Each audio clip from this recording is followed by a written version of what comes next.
नमस्कार मित्रों, आज हम इस वीडियो के माध्यम से कुछ ऐसे शक्ति पुत्रों की बात करने वाले हैं जिन्हें यह भ्रम है कि वर्तमान में हम जिस पदवी पर बैठे हैं या जिसकी वह साधना कर रहे हैं उनके लिए वह फाइनल ज्ञान है। अर्थात इन शक्ति पुत्र जी को लगता है कि हम एक सर्वश्रेष्ठ ज्ञानी हैं जिनके बराबर पूरे विश्व में कोई ज्ञानी नहीं। मित्रों, आज इस वीडियो के माध्यम से हम संत रामपाल जी महाराज के द्वारा प्रदान ज्ञान आधार पर खुद को माँ दुर्गा का शेर कहने वाले शक्ति पुत्र जी को ना सिर्फ कुछ जरूरी संदेश देंगे बल्कि यह भी बताना चाहेंगे कि शक्ति पुत्र जी, आप जी अपने अधूरे ज्ञान का बखान करके जरा सी हल्दी की गांठ मिलने पर खुद को पंसारी समझने की भूल ना करें। तो आइए मित्रों, वीडियो शुरू करते हैं।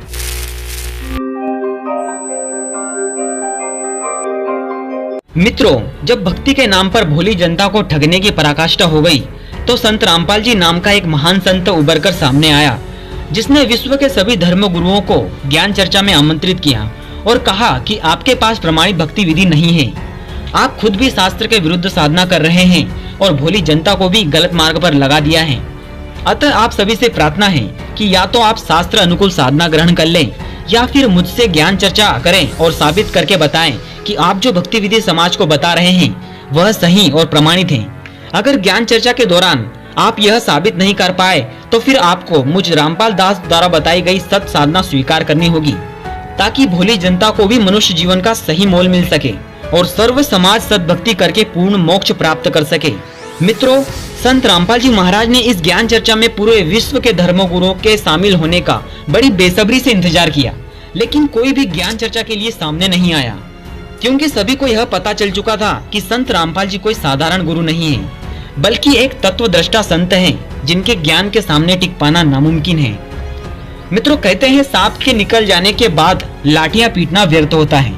कुछ लोग हल्दी की गांठ मिलने पर खुद को पंसारी समझने लगते हैं और ज्ञान की बड़ी बड़ी डींगे हाँकने लगते हैं तथा समाज कल्याण में होने वाले कार्य में बाधक बनते फिरते हैं। ऐसा ही एक शक्ति पुत्र है जो खुद को माँ दुर्गा का शेर कहता है और खुद को सबसे शक्तिशाली सिद्धि युक्त मान बैठा है।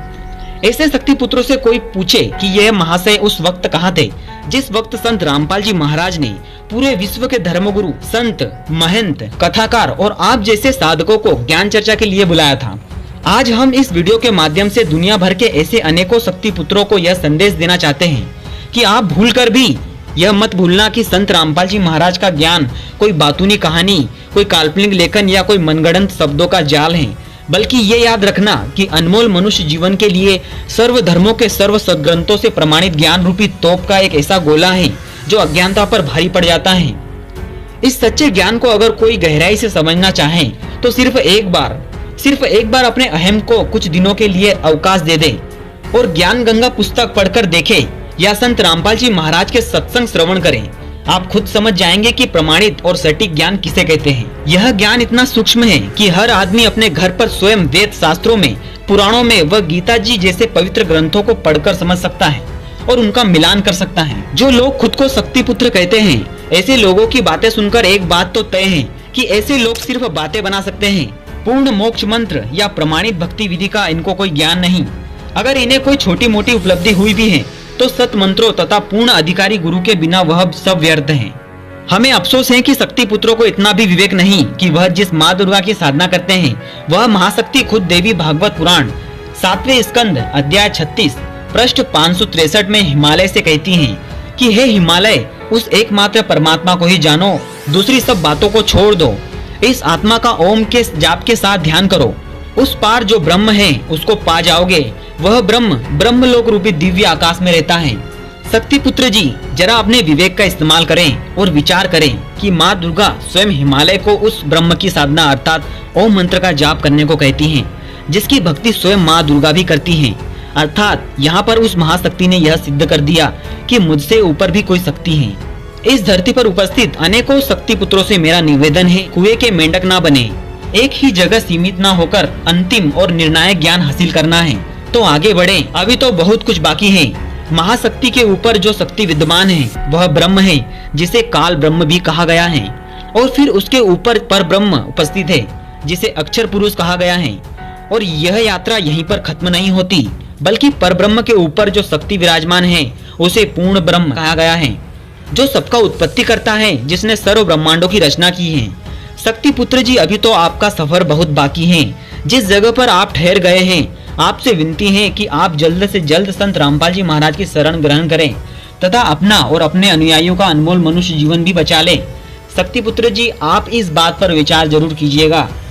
दुर्गा जी जगत जननी नहीं है, वह स्वयं ब्रह्म काल के अधीन है और ब्रह्म के साथ उनका अभेद संबंध है। इतना ही नहीं, बल्कि माँ दुर्गा अष्टंगी के 3 पुत्र हैं। श्री ब्रह्मा जी रजोगुण, श्री विष्णु जी सतोगुण और श्री शंकर जी तमोगुण युक्त हैं। एक ब्रह्मांड में पालन, पोषण और संहार, यही कार्य इन तीनों का है। आप जी अधीनता से संत रामपाल जी महाराज के अमृत वचन जरूर सुने, क्योंकि शेषों काल से ही जो ज्ञान हमें परोसा गया है वह इतना उलझता हुआ है कि इसे सिर्फ संत रामपाल जी महाराज ही सुलझा सकते हैं। कबीर नो मन सूत उलझिया, ऋषि रहे झकमार, सतगुरु ऐसा सुलझा दे, उलझे ना दूजी बार। शक्ति पुत्र जी, आप दावा करते हुए कहते हैं कि संत कबीर जी कोई भगवान नहीं थे, बल्कि सिर्फ एक संत थे जिसे कुछ लोग जेल में बैठकर ज्ञान प्रचार करके भगवान सिद्ध करने में लगे हैं तथा कबीर को सर्व ब्रह्मांडों का रचयिता बताने लगे हैं। शक्ति पुत्र जी से हमारी विनम्र प्रार्थना है कि सबसे पहले तो आप संत रामपाल जी महाराज के ज्ञान को समझें और उसके बाद आप स्वयं निर्णय करें कि क्या सही है और क्या गलत, क्योंकि संत रामपाल जी महाराज के ज्ञान को समझने के बाद तो कोई मूर्ख ही होगा जो कहेगा कि यह ज्ञान गलत है। कबीर जी सिर्फ एक संत ही नहीं थे, बल्कि पूर्ण परमेश्वर थे। इस बात का प्रमाण चाहिए तो इस वीडियो के डिस्क्रिप्शन में आपको वीडियो की लिंक मिल जाएगी, जिससे आपको यह भलीभांति आभास हो जाएगा कि कबीर साहब सिर्फ एक संत ही नहीं थे, बल्कि पूर्ण परमात्मा थे। अधिक जानकारी के लिए ज्ञान गंगा पुस्तक पढ़ें। मित्रों, अगर वीडियो पसंद आए तो एक लाइक जरूर कर देना और ज्यादा से ज्यादा इस वीडियो को शेयर करना, ताकि फिर कोई शक्ति पुत्र बगैर किसी ठोस प्रमाण के जनता को भ्रमित ना कर सके। हम फिर उपस्थित होंगे अगले वीडियो के साथ।